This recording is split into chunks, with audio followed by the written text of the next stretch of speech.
Hello and happy pre-New Year, Xbox Nation. Welcome to the impromptu show of the Xbox Factor podcast. And of course, I am your host, Mr. BoomStick XL.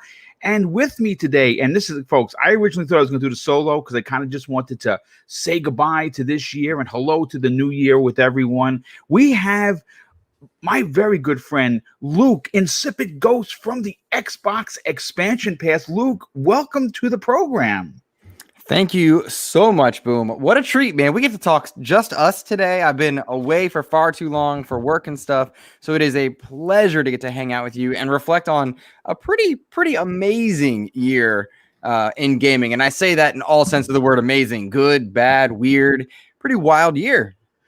You know what? It has been a year of years, and obviously the benchmark for the year has not been a good year because of obviously COVID-19, which has affected even people close to us. I don't know if we can talk about it publicly, but we have someone, a good friend of ours, that's battling it right now. And of course, are we? Did he make it public, Luke? It is public. It is public. So you're welcome to share it, I think. So we are talking about Mr. Badbit. That's right, the fun-loving gentleman from the very, very popular and fantastic Trophy Room podcast. It came down with COVID. In fact, his whole family did, and thankfully, there's been no fatalities. Everyone seems to be battling it and are making turns for the better. But Mr. Badbit, if you are listening, because we know that you're still not feeling good and we don't know when you'll be back with us, we want to wish you a very speedy recovery to you and your entire family. Luke, you want to add to that? Yeah, no problem. Joe, you suck. I knew that was coming. That's my buddy, man. He, I'll tell you, we're doing an XEP episode with Joe, myself, and my buddy Kevin. And because we gamed the entire 2020 together. Nice. And we plan to do just a look back on our year because, very quickly, suddenly we were playing not just every day or every other day, but like for hours at a time. And we Nice. we have this, so many stories of playing through all the incredible like Halo campaigns and prep for Infinite. We got Pirate Legend and Sea of Thieves. Like we did so much gaming together. And so when he's healthy, we're going to do a good old reflection on our year of gaming together as well. But I honestly, Boom, and it's just you and me, nobody else can hear it. It's just us. I honestly think he's avoiding that episode. I think he got COVID on purpose to get away. Wow, that's scary. Hopefully that's not true. Hopefully that's just a running rumor. But look, let's get into, first of all, as the people file in, we already have 72 people here. This was a last minute thing. I was doing some housework today. I'm picking up Mrs. BoomStick at 2 because she's getting out of work early, and I've been itching to talk about Xbox, itching to get back to the grind. Obviously, I've taken some time off, and I've been really putting in some gaming. It's something that I haven't done in a long time. Where, like, perfect example, yesterday I literally played Immortal Phoenix Rising for about 10 hours. I'm literally one boss fight away from beating the game. I'm just closing off a lot of the little side missions and stuff that I have to do. But it's definitely been nice to get back and reflecting on 2020, Luke, and of course we're talking about gaming only, right? We're talking about Xbox gaming. I see some people in the chat saying that someone gave it a C+.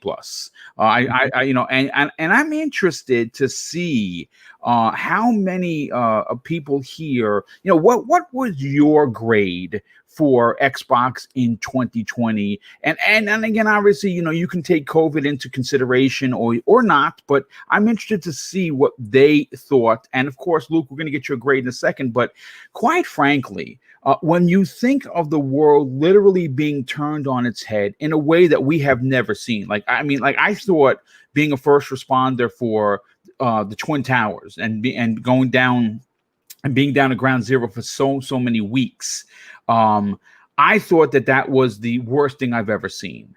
And of course, it is horrific and it's horrifying, but nothing could have prepared the world for COVID-19. And in in such an incredible, very, very difficult year for so many.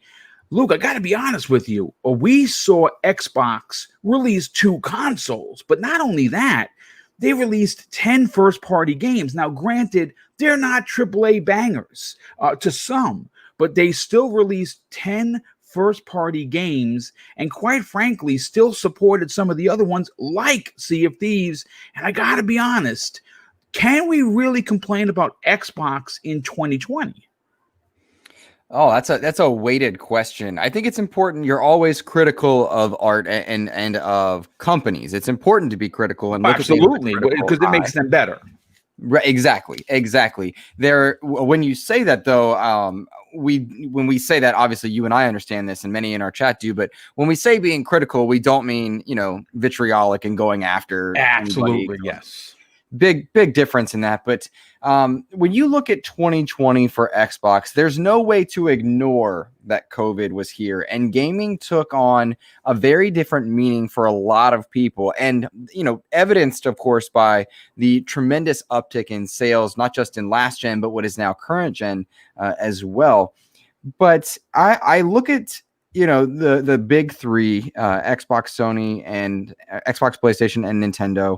And I look at specifically how Xbox handled things compared to the others. And I genuinely walk away enthused by the efforts we saw. We saw really good things. We saw stumbles from all three major players. We saw, I thought, some really impressive successes by all three players, including Xbox, that offered me a lot of encouragement for the directions that each of them are going.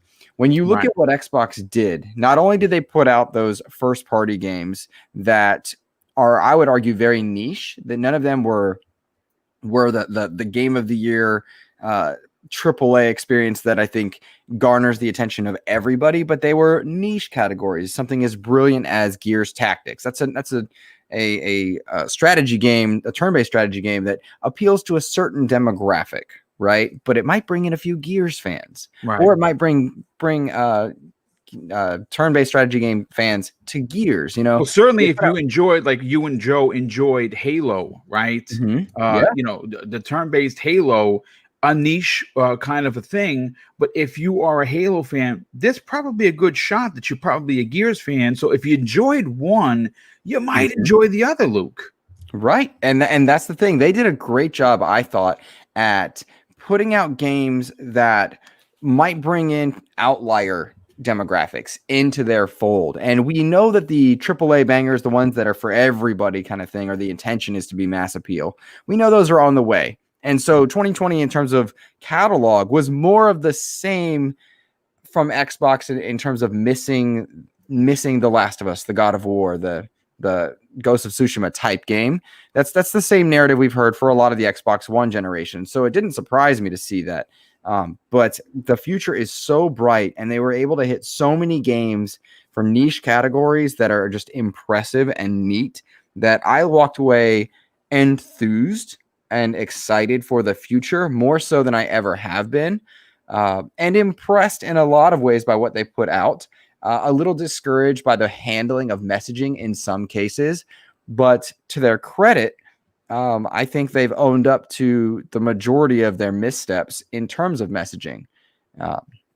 So I thought 2020 was a very good year. I gave it a B plus, I think, is where I stand on their year.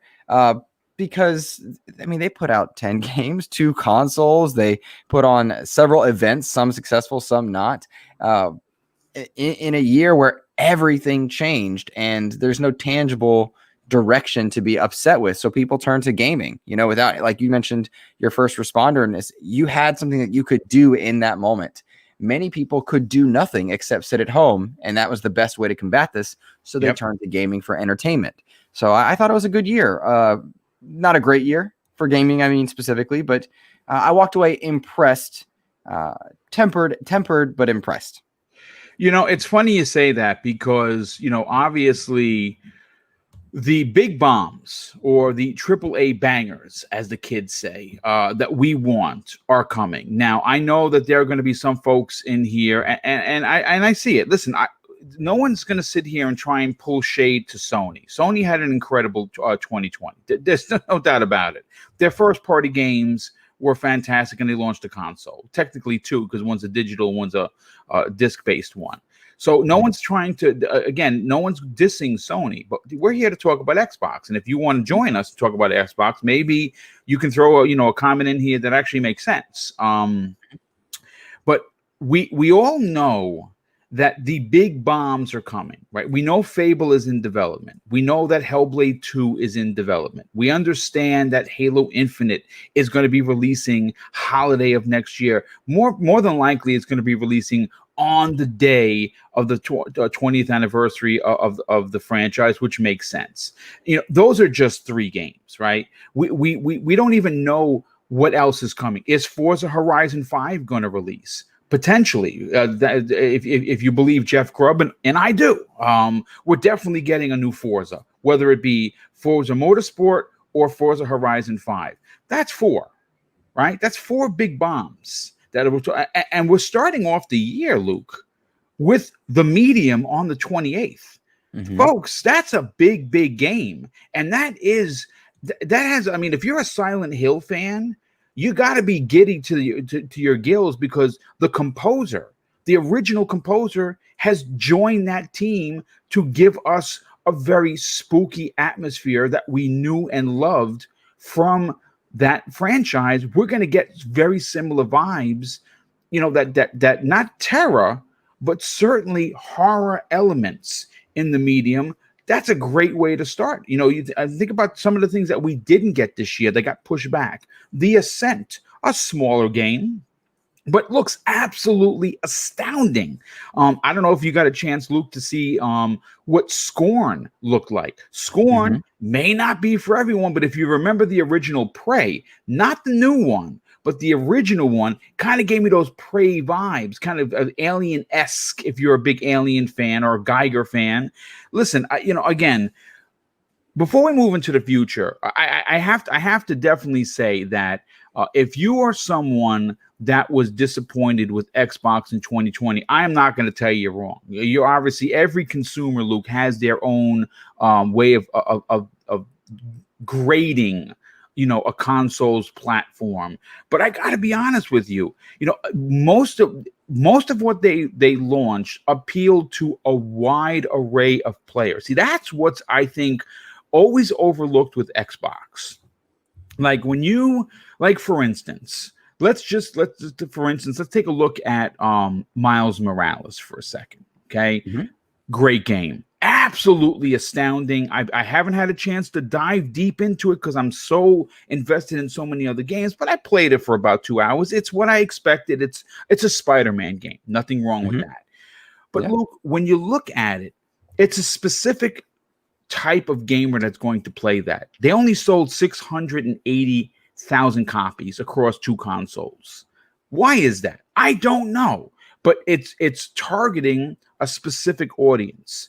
Most of Sony's first-party games, even though I am a champion for them, and you've heard me talk about them, I put them to the highest pedestal possible because I'm the kind of gamer they're targeting. I like those single-player experiences. But one thing that Xbox does well, and what they did well even more this year, was offer the ability during a COVID-ravaged Earth to play with your friends from across the world in many, many types of games. And I think, Luke, that is what is certainly overlooked when the conversation comes up with, how do you think Xbox did in 2020? Would you agree with that?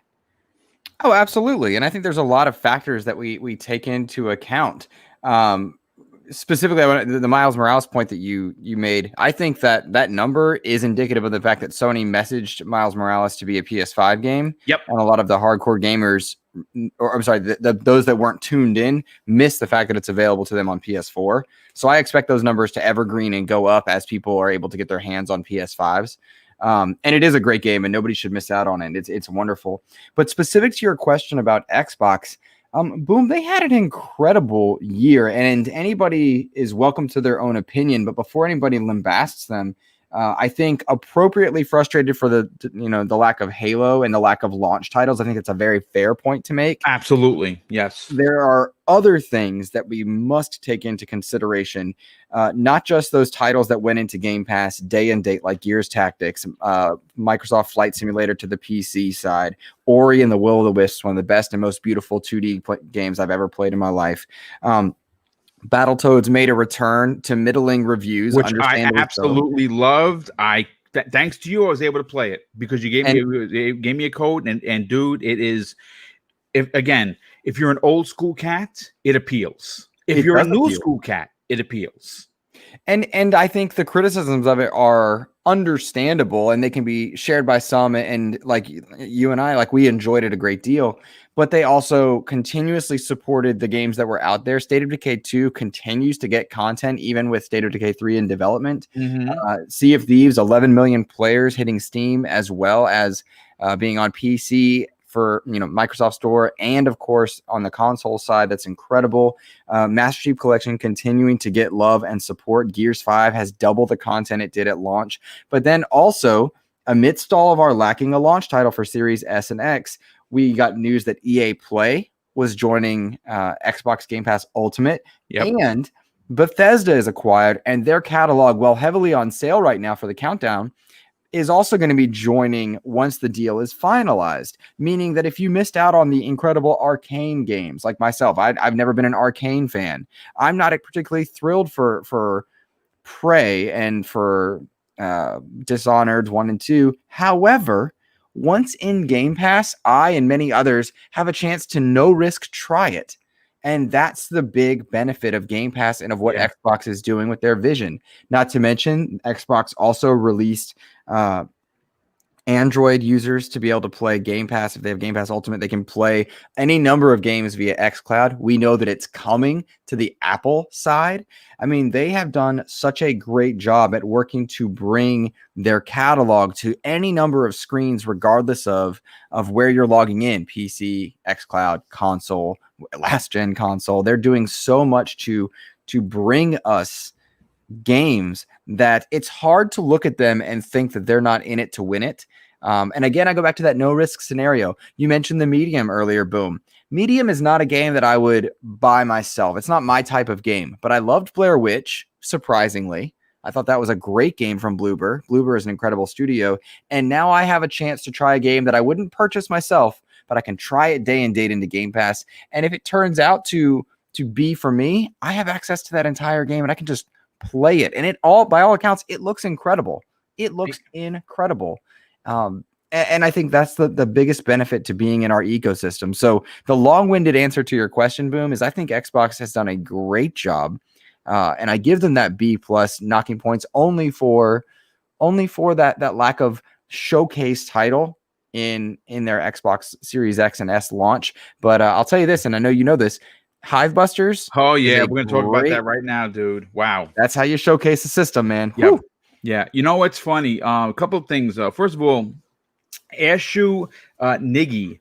I hope I pronounced it right. Listen, hit me up in the DM on Twitter. It's at Mr. Boomstick XL. I will send you that picture from the thumbnail. I believe it or not, I think I got that from our very good friend Clobriel, who had posted it. And I can obviously made some adjustments for the thumbnail. So yeah, dude, seriously, hit me up in the DM at Mr. Boomstick XL on Twitter, and I'll send that picture right over. In fact, I'll send you a few others that I had that are pretty impressive. We also have, let's see, what do we got here? We have a super chat came in from our very generous friend of the show, Spider-Man, drops an outstanding, very generous $5 super chat and says, to be generous this Christmas, I gave my Xbox Series S to a friend who didn't have a lot to give his kids. Eventually, I hope I can get an Xbox Series X. And if you do, that is, wow, what a power move, dude. That is, man, let me tell you something. That right, when I hear stuff like that, pencil yourself in for Man of the Year, because it's that kind of kindness that not only gives me goosebumps talking about on the air, but that is how I wish more people live like, because this world is cruel. And unfortunately, it's right now more difficult than it's ever been. And to see that kind of kindness come from you, dude, give yourself a nice big solid pat on the ass, because that's big man work what you're doing right there. So thank you for letting. Good. Well, I just want to jump in as well. I'm a teacher in my day job, and there is no greater gift than what he did, because he let that parent be the hero to his kid. Yep. And Love it. My God, I'm right with you, man. Goosebumps, warm fuzzies. When you help a parent be the hero, that's a gift that is just divine, because kids need people to look up to and celebrate. And so, bravo, sir. Yeah, that's a big one. Sir Gallahan, hey, welcome back, my friend. He drops an outstanding $2 says thoughts on PlayStation 5 and 2021 lineup of Ratchet and Clank, Horizon, and God of War. Well, God of War is not coming. I can assure you of that. I have that on good authority. It's not coming. Are we getting Horizon? Sure. Ratchet and Clank, absolutely. We're definitely getting the other one. It's a smaller title. It's from Housemarque. That looks really good. I think it's Returnal. I think it's called. Yes, Returnal. Those are. Listen. If that's all they release in 2021, not a bad deal. So I mean, those are. I think we can pencil in those being for sure. If that's all they have, you know what? I'm happy, because Ratchet and Clank is day one. You know how I feel about Aloy and Horizon, the franchise, one of my favorite PlayStation franchises of all time. And listen, I'm a big fan of Housemarque, which I think is going to be acquired by Sony this year. But that's just my thing on it. But getting back to Xbox, I put it to this way. There are conundrums that happen with marketing for Xbox that we have criticized. You have been on the show long enough to say that we have had those conversations, Luke. And one of the things that they did much better, and what they have really kind of grabbed the wheel and started steering on the right side of the road, is with their marketing. But there was a little drop at the end of the year, and I'm talking about the Coalition's Hivebuster.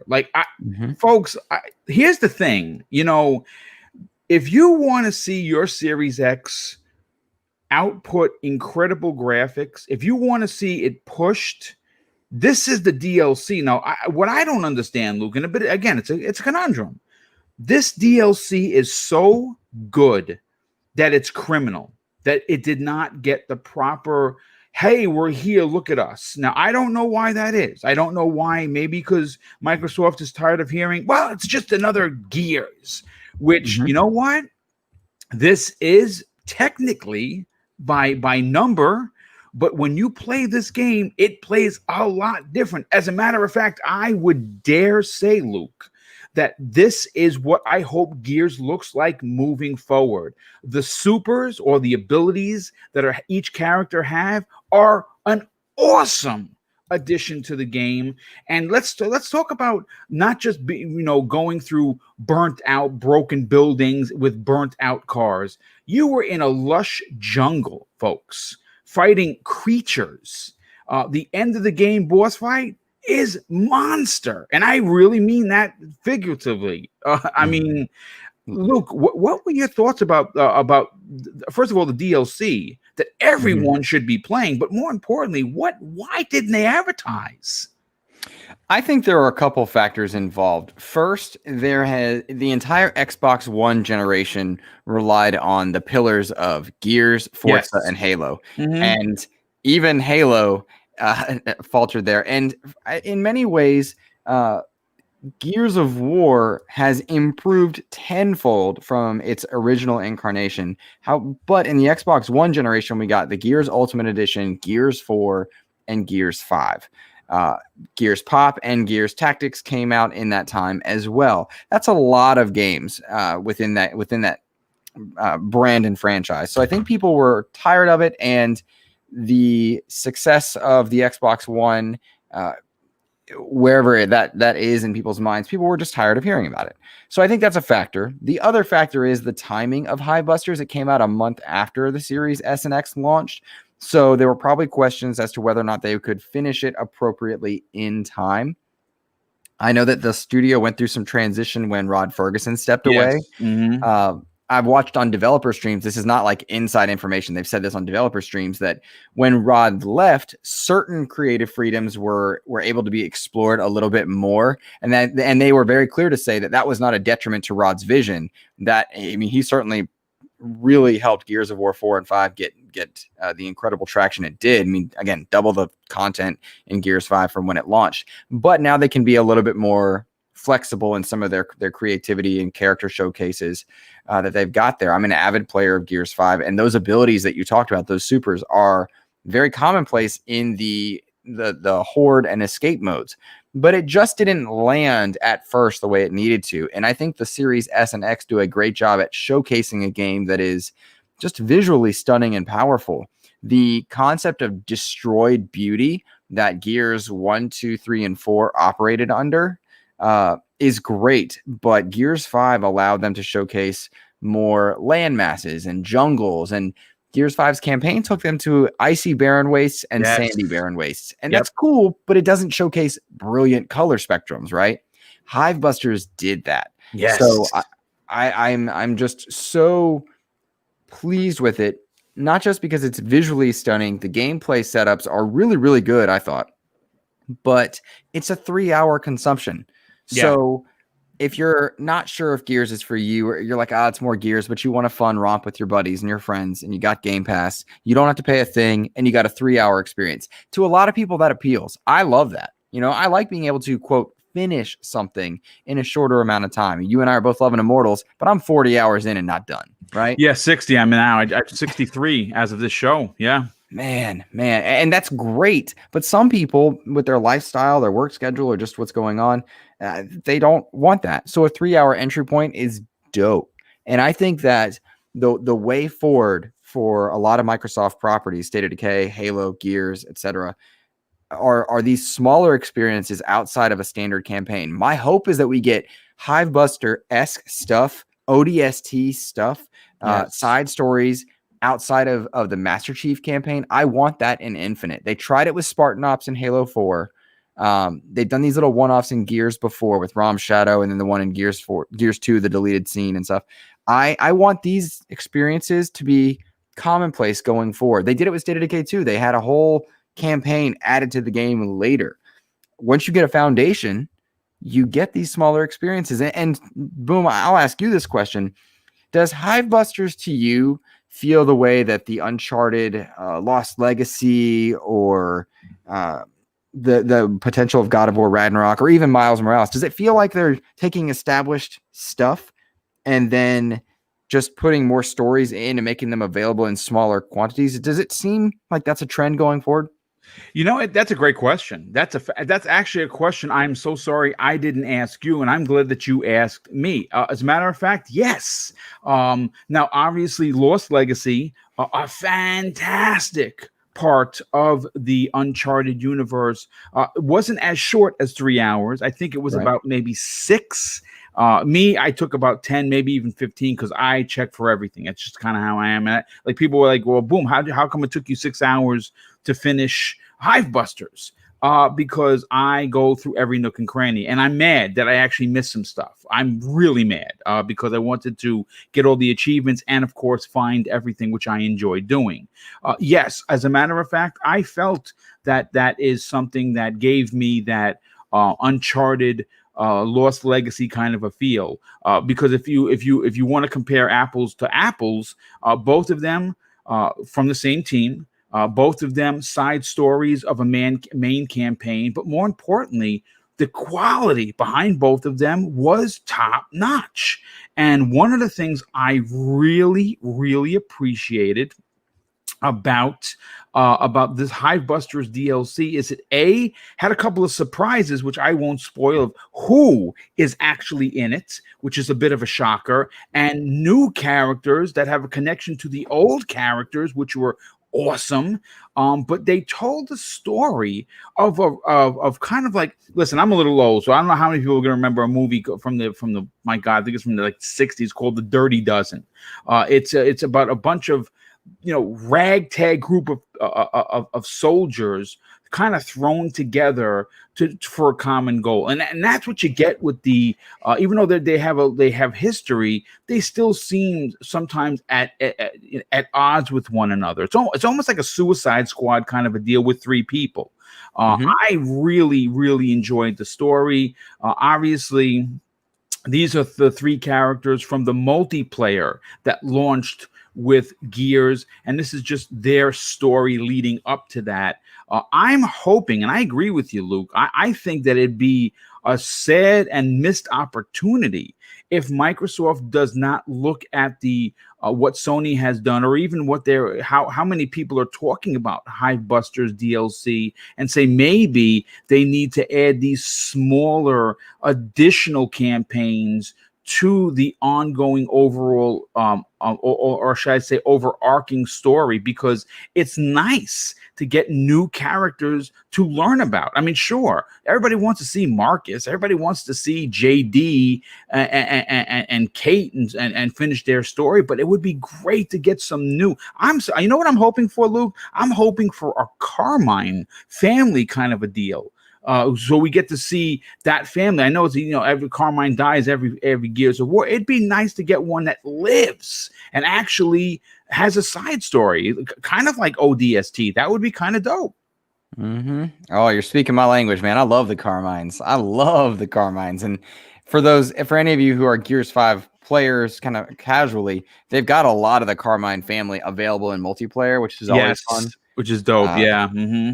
Yeah. And so, one thing that I think sometimes we do when we are fans of something, and I notice this a lot in social media, which is probably indicative of why it's a problem, but fans of games like Destiny, Gears, Halo are often so negative about what they're not getting, they forget to appreciate what they are getting. And I noticed this because I'm a Gears player. A lot of the Gears fans on Twitter spend a lot of time tweeting at the Coalition things that they don't like or things they're frustrated with. If you're a Gears player and you've got the time today, tweet at the Coalition and those involved and thank them for what they have done, because they put out a 3-hour great DLC with cool character development. There's a lot of fun to be had there in Operation 5, and thank them for what they are doing. So we don't want, as a gaming communities, to sound negative for what we don't have and forget to appreciate what we do.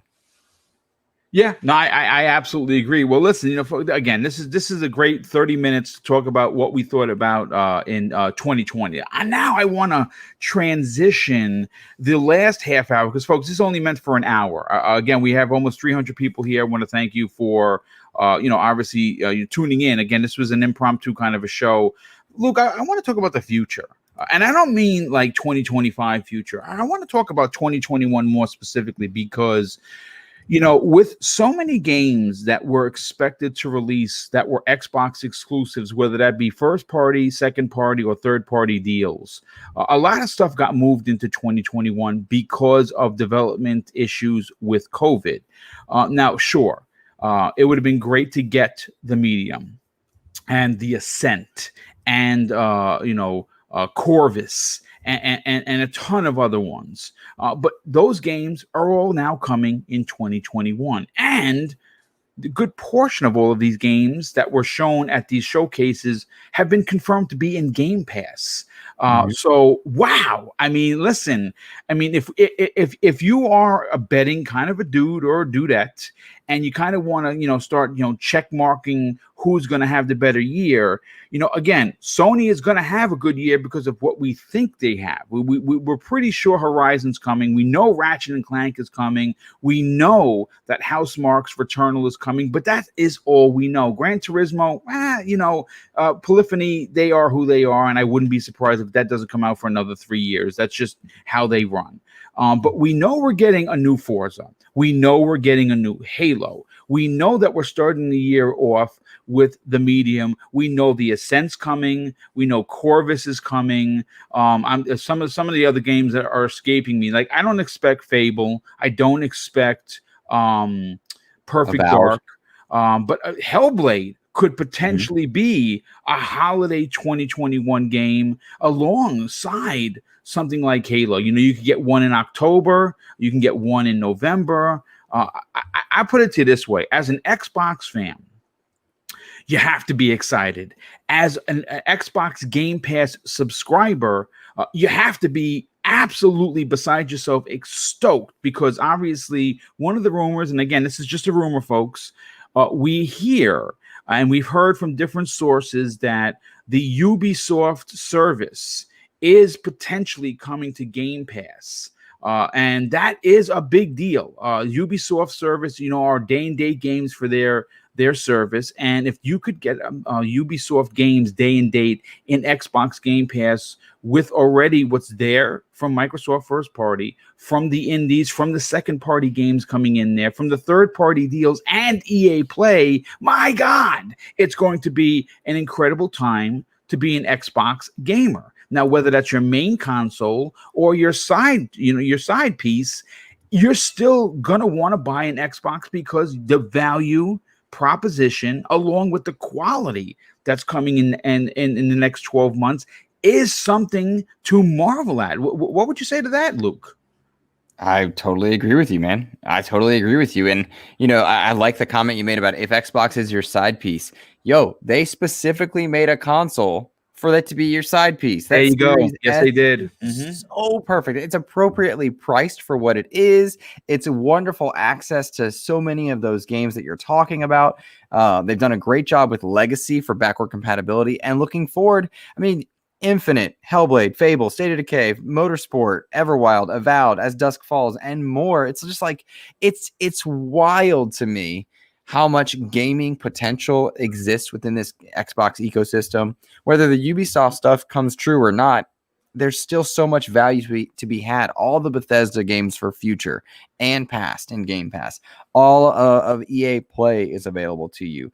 I love the idea of somebody having, when as finances allow, a PS5 for their, preferred games. Like you shouldn't miss out on God of War and all that stuff. Absolutely. Yeah. Those are great. But then if you have a Series S, you get access to all that other stuff. All these things are available to you. It's the most valuable thing in gaming.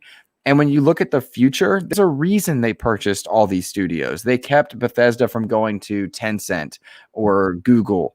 They made sure that they would have enough studios to fill out their subscription service and make it worthwhile.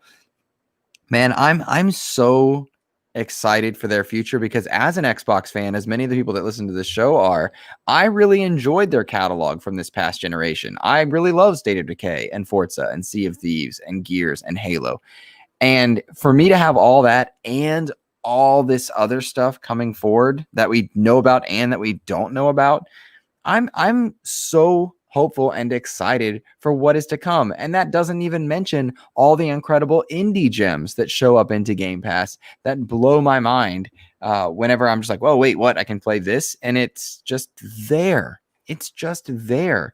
I love it. No gamer in 2021 should miss out on Game Pass. Wherever or however you access it, no one should miss out on it.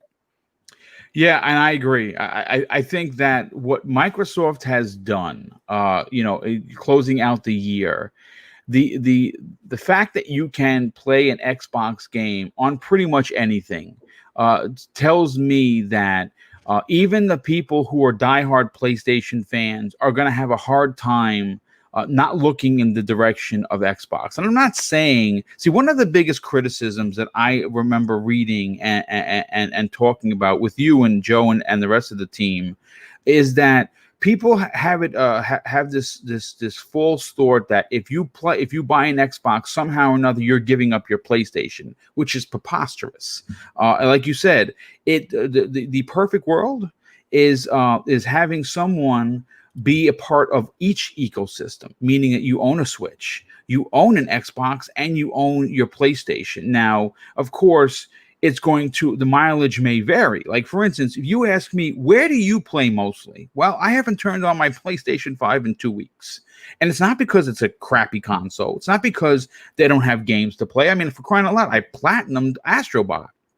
And I'm quite enjoying Sackboy because I like platformers. But it's just not where I want. It's not where I play mainly. I'm an Xbox guy, right? I play an Xbox, but proudly support the PlayStation, and more specifically, the Nintendo Switch. I bought so many games. I bought more games this year for the Switch in the last 60 days or so than I probably bought in its lifespan. I'm out of room for games. That's how many games I actually own for the Switch, which is crazy. But I play mostly on Xbox. I think everybody knows that. I have almost 300,000 gamer score, and I'm proud of that. I like my achievements. I like my friends list. I like gaming and getting points that I can use to buy stuff, which they offer. But again, perfect world doesn't really exist. But I am going to say, and I've said this before, Luke. I'm not. And again, this is well after you left the show. I have already predicted that this generation, the one that we're currently in with the new consoles, is going to be the generation where we see more multi-plat households than ever before. And I'm not talking about, well, if you own an Xbox, you own a Switch. You don't have a PlayStation. Or if you have a PlayStation, you have a Switch, you don't have an Xbox. No. I think that the not taking anything away from the Switch, that might be the odd man out. The Switch fans are going to be there. I think that this generation, specifically because of Xbox Game Pass and because of the amount of games that are in there offered to its subscribers, even if you are a die-hard Sony fan, even though if every banner of your Twitter has Sony games and that's your bag, I think that you have to eventually look in the direction of Microsoft and say, you know what? Maybe for $300, getting a Series S is not a bad deal because I can play all of these games. Or if you are someone who plays on PC and you're part of the master race and you have an outstanding rig, for $15 a month, you can do that. And if you are someone, which of course is the younger generation who grew up, Luke, on tablets and phones, many of who you teach for your regular day job, who game on the go, and that's their regular gaming. See, that doesn't make sense to me and you because we're old school cats. But for the new school cats, if they want to play play Halo on their phone, they can do that. It's the offering that Microsoft has done and will continue to do is nothing short of a marvel when discussing it openly. Yeah, I mean, yes, Xbox will be where you log in.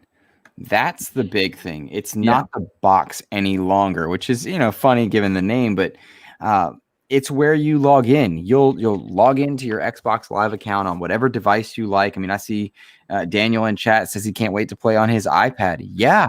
You'll be playing Xbox on your iPad, just as when I go downstairs, I'm on my Pixel 3. I just plug in that Kishi controller and I'm rocking. I'm playing whatever it is I want. Like, that's the joy of what the future holds for people. And it's less about what brand you support. It's just what login you've got at the time. And I'm so hopeful and excited about it. I was thinking about this the other day when I looked at the DualSense and the Series Xbox controller. And I wonder how much cloud-based gaming will impact controller innovation going forward, because, like if you're playing Xbox on any other platform other than your actual console, what limitations do you have? If you're playing on mobile, if you're playing on xCloud, are you able to have all the features that you might get in a DualSense? Is that doable? And it's just a neat thing to think about where gaming will be going forward and where innovation strikes, where it doesn't strike. And like you said, 300 people in this chat right now hanging out with us. How many of these 300 people are going to have access to Xbox without owning the console?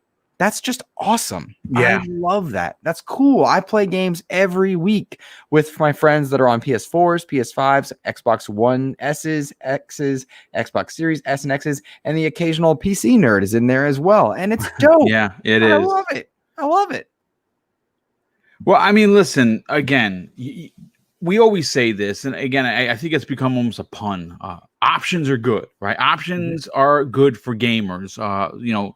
Saving money, even better for gamers. Yeah. And you can do that.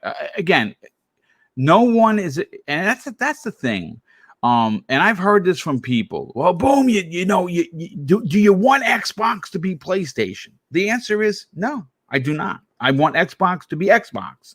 I want PlayStation to keep doing what they're doing. See, PlayStation is there. You can't argue the success. You can't say that that and maybe you can. Maybe single player, story driven, narrative type of titles over the shoulder is not your bag. And if it's not, okay, it's my bag. So I enjoy it. I look forward to it.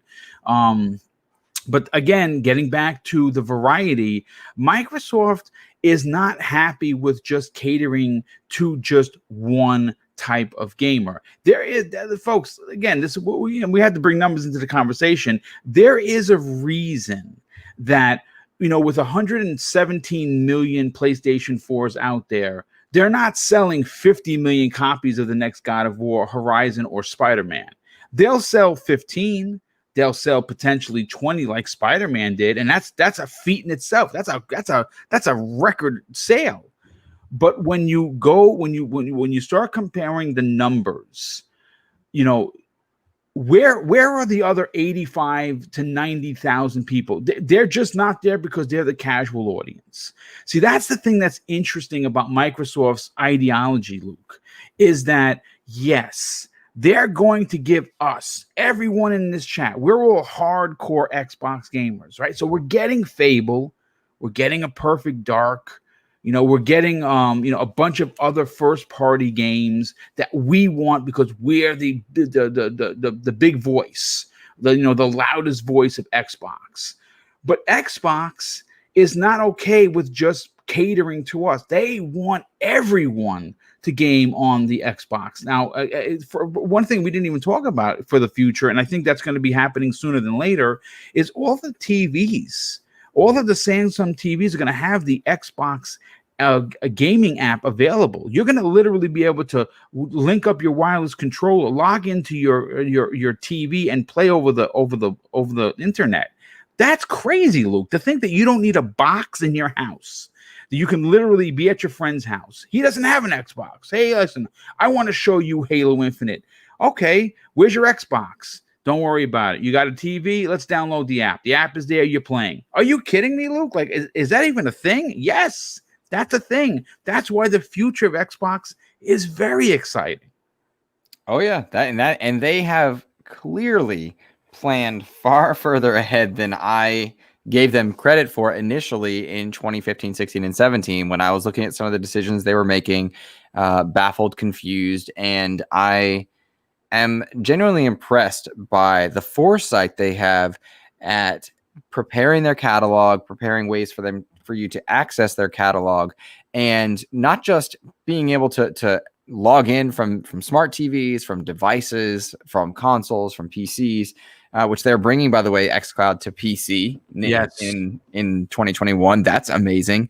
But this allows them to enter markets like Asia, and combat the competition in places like Europe and everywhere else where Microsoft's been outsold, because Xbox is mostly a North American brand, as it were, which makes sense given that it's based in Washington and whatnot. But this allows them to combat their competition, whatever you deem their competition to be, Sony or otherwise, to combat them in so many other places and markets.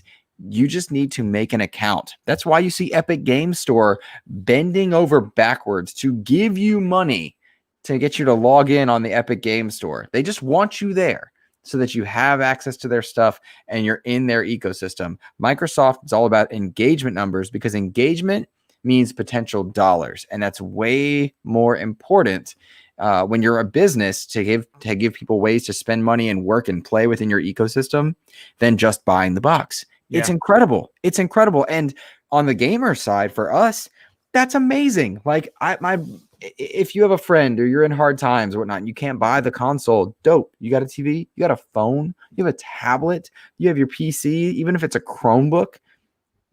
It's wild. It's funny that xCloud is delivering on the promise of Stadia so well, because remember that Stadia presentation where I sure do. I do. It was a great presentation, and xCloud's doing it better. And it's just cool. And it makes me so excited to think that in a year's time, I can play Halo Infinite with anybody, anywhere, regardless of how good their finances are. If they've got Game Pass Ultimate, they're able to play. They don't need to buy super expensive rigs or anything else. And I'm so optimistic and excited for the potential that it brings.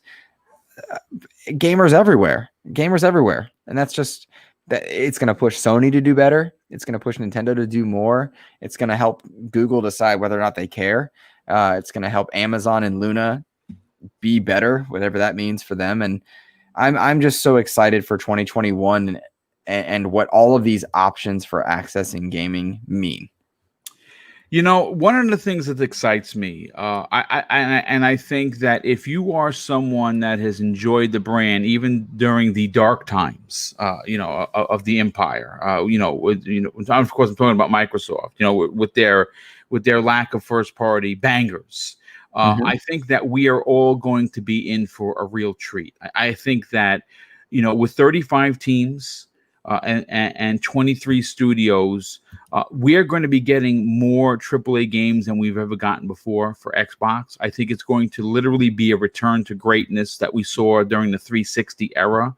I think that they are far from done acquiring studios. I think that I think the reason why we haven't gotten any more announcements is because right now the lawyers are working real hard to get this Bethesda deal done before the spring. And that's when it's estimated that the ink is going to be dried. And of course, at that point, we'll know officially that most of these games are going to remain as Xbox exclusives. I think that's going to be confirmed. I think they haven't confirmed it yet. That is coming.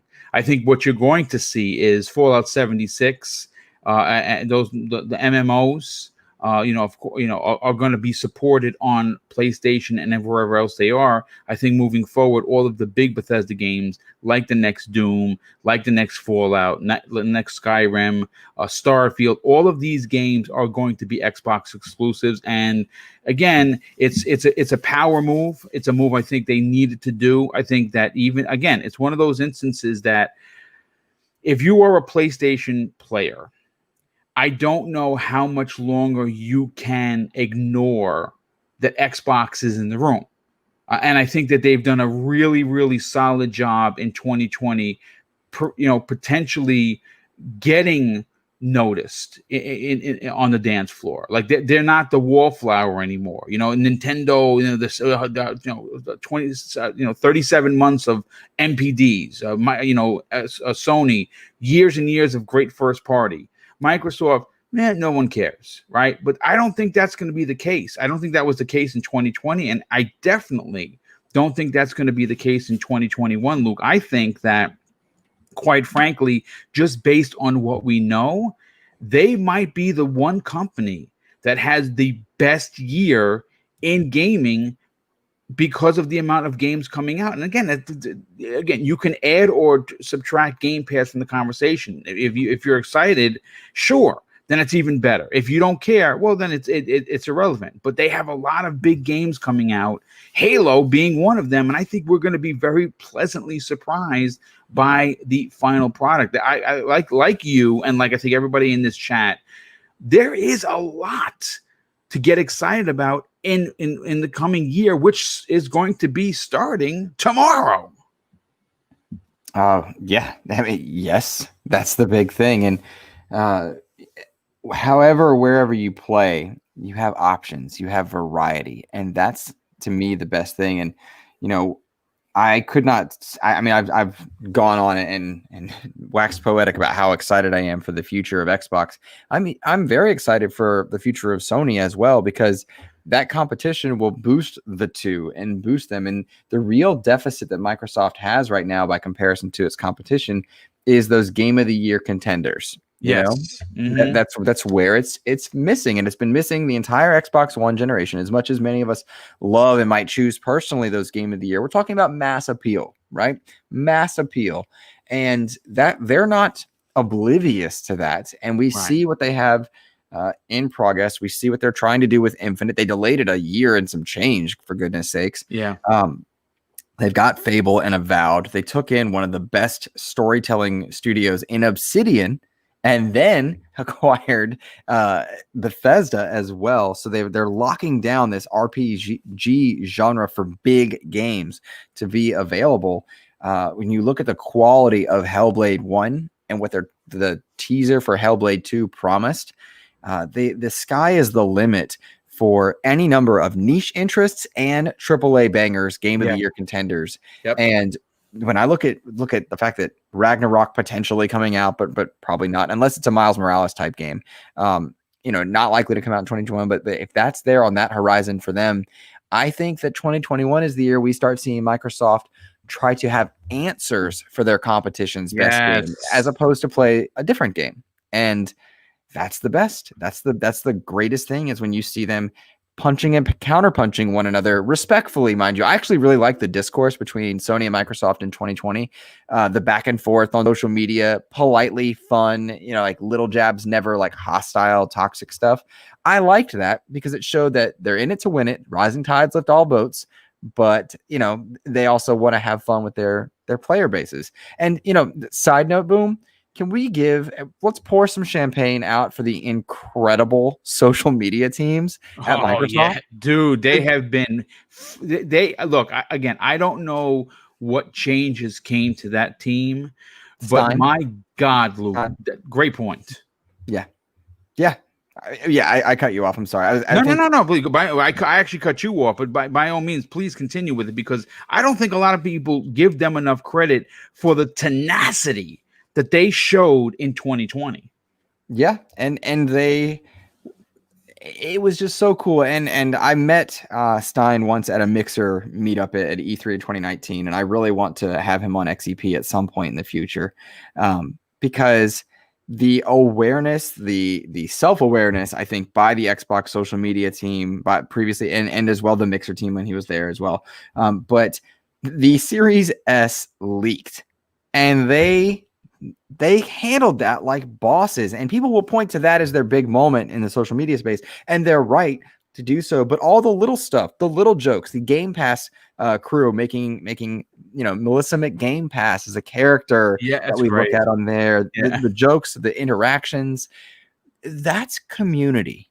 That's building community. And I was fortunate enough to have Malik Prince on XEP at one point to talk about that same community on the outside of social media, but on like the ambassador side and building people. And amidst all of these efforts to bring people into the fold on the gaming front, it's just as important to foster kindness, creativity, and gaming fun with your community as well. And so I think the future is bright, not just in the games we play, but how we talk about them.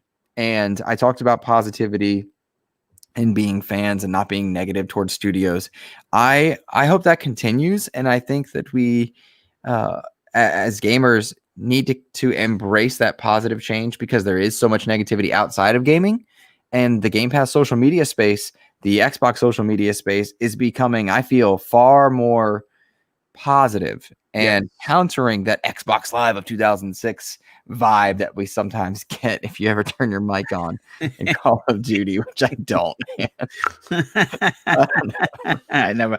Yeah, I don't play Call of Duty online, but I am. Listen, there's only so many hours in the day, and I thankfully we don't really get a lot of negativity. At least I haven't. Thankfully, we do have one knucklehead in the chat that has already been banned 70 times. And listen, I'm not going to mention his name because I can't give these people clout. Because when you like, it's like a bad spell. You call it out and it comes. It's like you say the devil and he arrives. Well, this person is just an idiot. But we don't have a lot of them in this community, especially the ones that follow us, which is great.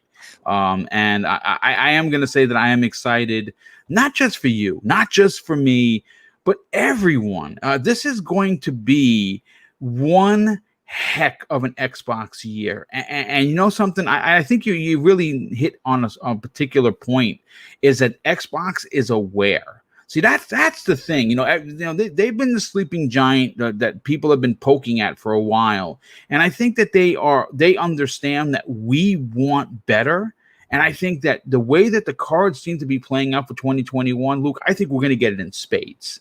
I really, really do. But look, This has been a great 60-minute show. Again, I hope that you that if you enjoyed it, you hit give me a thumbs up on the way out. If you didn't, give me a thumbs down and tell me why.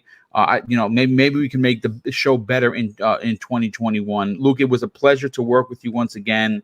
Obviously, we miss having you on, but obviously you have to do real life stuff, and you are a teacher. So let's talk about where people can reach out to you, not only on social media, but tell people. More people need to know about the Xbox expansion pass, and you just uploaded a new video. Tell everyone about it.